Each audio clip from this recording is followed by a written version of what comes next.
Vyas retired air force ఉద్యోగి.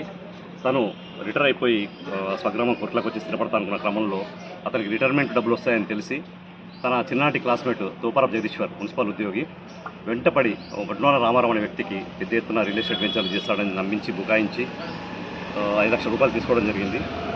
తీసుకున్నప్పటి నుంచి just 6 నెలలు 1 ఇయర్లో తిరిగి ఇచ్చేస్తాను, నాకు వెంచర్లో డబ్బులు వచ్చేట్టున్నాయి, నాకు రిజిస్ట్రేషన్స్ ఉన్నాయి, నాకు సౌదీ నుంచి డబ్బులు వచ్చేట్టున్నాయని చెప్పి ఇలా పలు రకాలుగా చెప్పేసి మధ్య మధ్యలో కొన్ని వడ్డీ డబ్బులు ఇచ్చినప్పటికీ చాలా ఇబ్బంది పెట్టాడు అనమాట. ఎన్నిసార్లు ఫోన్ చేసినా కూడా డబ్బులు లేవు, ఇప్పుడు లేవు, తర్వాత ఇస్తాను, ఇట్లా చాలా ఒక 2.5 సంవత్సరాలు దాటిపోయింది. అప్పటి నుంచి ఇలా చెప్తూనే ఉన్నాడు.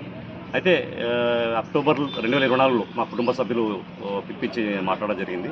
ఆ క్రమంలో 2 లక్షల రూపాయల వరకు ఇచ్చాడు అందులో నుంచి. అది కూడా వాయిదాలు పెట్టి అప్పుడు 50, 40, 10 అట్లా 2 లక్షల వరకు ఇచ్చాడు. ఇంకో 3 లక్షల రూపాయల కోసం దాదాపు జనవరి నుంచి ఇప్పటి వరకు, ఇది మే నెల, ఇప్పటి వరకు వాయిదాలు పెట్టి మనం లాస్ట్ మే 10వ తేదీకి చివరి వాయిదా ఉండే, కానీ ఆ వాయిదా కూడా ఇవ్వలేకపోయినాడు. అప్పటి నుంచి ఫోన్ చేస్తే ఫోను రెస్పాండ్ కావట్లేదు. నేను రాత్రి కూడా చేశాము, రెస్పాండ్ కాలేదు. సో తప్పనిసరి పరిస్థితుల్లో తమ్ముడు మౌన దీక్ష చేయాల్సి వచ్చింది. Thank you.